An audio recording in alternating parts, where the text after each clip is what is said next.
Every day's a new day. Came in, the boat was taking on some water. Pull the drive off.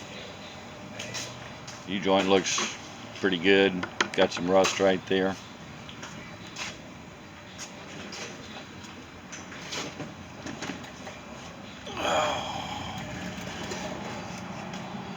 You can tell it's been a problem for a while. Parts of the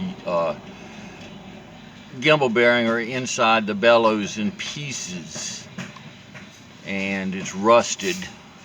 But if you look down through there, I mean, it's broken the lip off where it seals right there. It's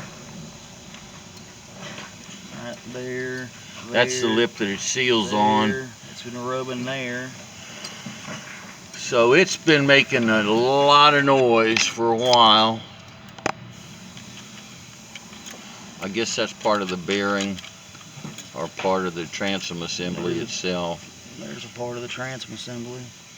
Yeah. Bearings. But anyway, this one turned out to be not just a replace the U-joint bellows, but it slung parts of the bearing into the U-joint bellows, and water got in there, and they didn't, I guess, notice it was making a lot of noises, but that had to be raising Cain.